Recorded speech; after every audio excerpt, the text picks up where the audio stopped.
PSMS sial. Kata itu layak kita sematkan untuk hasil pertandingan PSMS melawan Dejan FC yang berakhir dengan skor sama kuat 1-1 di Stadion Lubuk Pakam, guys. Stadion Baharudin ya. Jadi kita tahu PSMS gagal meraih 3 poin penting menghadapi tamunya Dejan FC.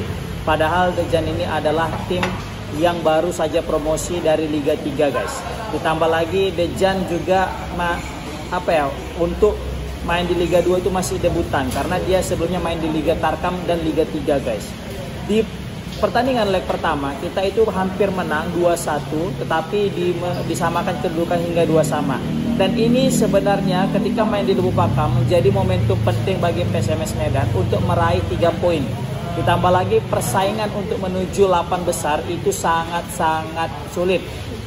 Kita tahu PSKC Cimahi dan PSPS Pekanbaru sekarang berada di posisi 2 dan 3. Kalau Persiraja mungkin nggak usah kita hitung lagi lah, karena aku udah yakin Persiraja pasti sudah lolos. Nah, untuk mencari peringkat 2-3 ini yang sangat sulit, guys. Ditambah lagi PSKC Cimahi dengan PSPS Pekanbaru itu di atas PSMS, unggul 1 dengan 2 poin. Sedangkan PSMS di peringkat keempat. Memang masih ada peluang juga nih, karena PSKC Cimahi akan bertemu dengan FC Bekasi. Semoga aja hasilnya seri atau Bekasi yang menang. Nah, untuk PSMS sendiri ini langkahnya menjadi lebih sulit, guys, dengan hasil seri ini. Kenapa? Karena di pertandingan selanjutnya mereka akan menghadapi yang namanya PSPS Pekanbaru. Dan itu mainnya di kandang lawan. PSPS Pekanbaru kita tahu dia juga punya motivasi lebih untuk mendapatkan 3 poin untuk mengamankan langkah mereka di peringkat kedua dan ketiga. Nah, ini yang menjadi masalah. Seharusnya PSMS bisa dapat 3 poin melawan Dejan ini, tetapi PSMS hari ini kurang beruntung. Kenapa aku bisa bilang kurang beruntung? Karena peluang yang dimiliki PSMS itu betul-betul banyak. Apalagi yang di babak pertama itu yang sangat ngenes, guys. Peluang yang mana di situ Ihsan Chan mendapatkan bola, dia shooting tetapi masih ditepis oleh kipernya. Kemudian hasil tepisan kiper itu tadi langsung di-shooting oleh Juninho Cabral. Dan sayang sekali Juninho Cabral belum bisa mencetak gol dari jarak dekat yang sudah di depan gawang. Kemudian ditepis sama kiper dan di situ masih ada peluang PSMS lagi melalui Aidun Sastra. Aidun Sastra langsung nendang, boom! Sayang sekali masih ditepis oleh kiper Dejan FC. Nah, itu menjadi penampilan terakhir daripada kiper Dejan FC karena setelah itu kiper tersebut langsung diangkut, langsung ditukar dan naasnya kiper tersebut harus langsung dibawa ke rumah sakit, guys. Semoga aja beliau lekas sembuh ya. Ini pertandingannya tidak disiarkan.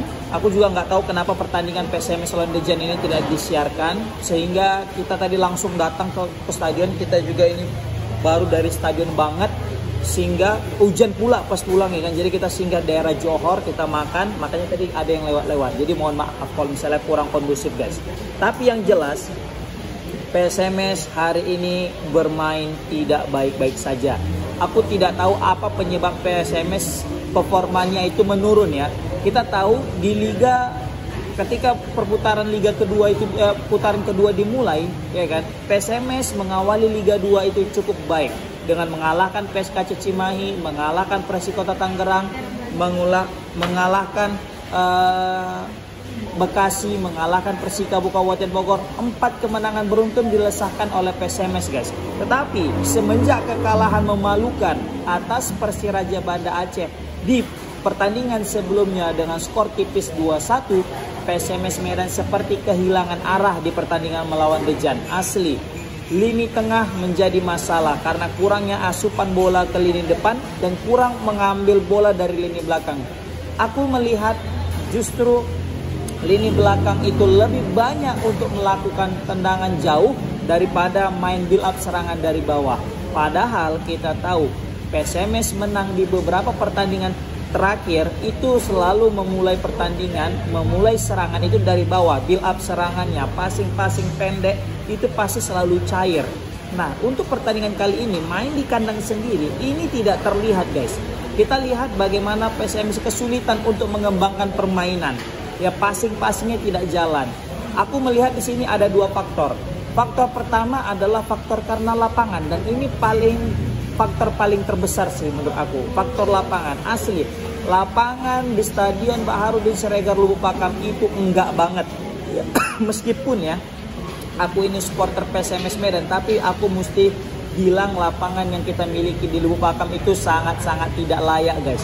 Bayangkan bolanya yang aturannya bisa corner, bilang bolanya aturan bisa keluar, bisa masuk lagi membal ke dalam gitu. Nah, ini yang sangat-sangat memprihatinkan jika klub sebesar PSMS Medan ini memakai lapangan seperti itu, guys. Maka itu kita berdoa semoga Stadion Susu ya, Stadion Sumatera Utara itu bisa kita pakai, atau mungkin kita doakan semoga pembangunan teladan lekas sembuh, guys, lekas cepat biar bisa kita pakai.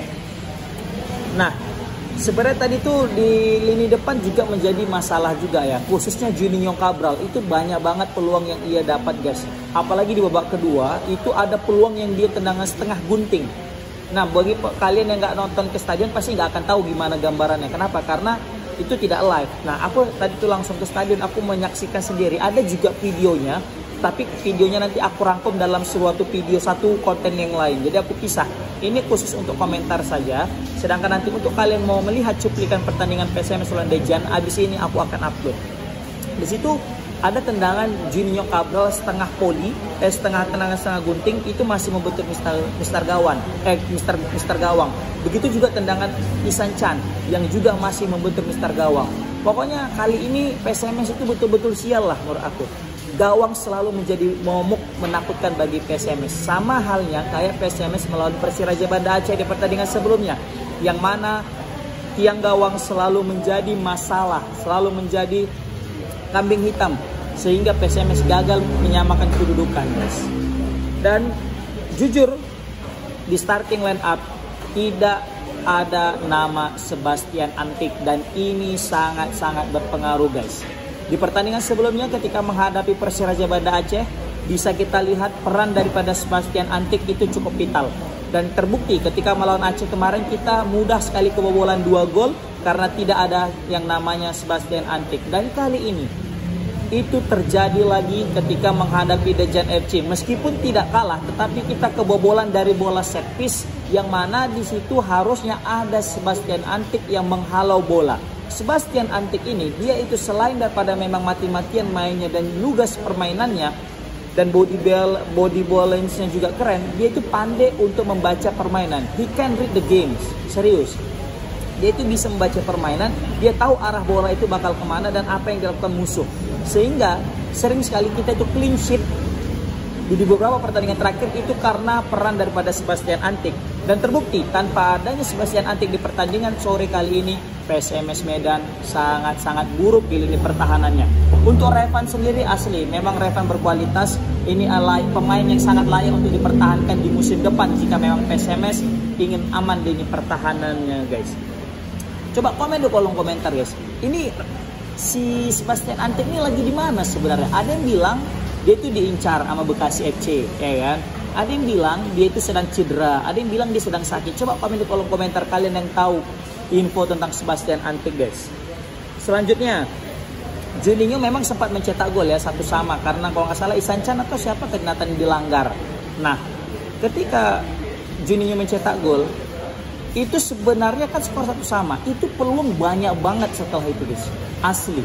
Tetapi peluang itu masih sangat-sangat, ya, bahkan PSMS Medan memasukkan di Angga ya, si Angga itu. Bahkan ketika masuknya Angga sekalipun dan Juninho melebar ke sebelah kiri, itu juga masih belum bisa mencetak gol PSMS, guys. Padahal itu PSMS udah narik Isan Chan, udah narik Rama Hidayat, masukkan Nathan, masukkan lagi juga siapa tadi, Imam ya, biar makin gacor, makin semangat. Ternyata hasilnya sama aja, guys.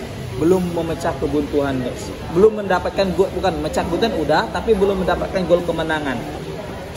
Nah, ada lagi yang faktor kedua sih, kenapa aku lihat PSMS Medan ini agak loyo selain daripada stadion ya, lapangan ya.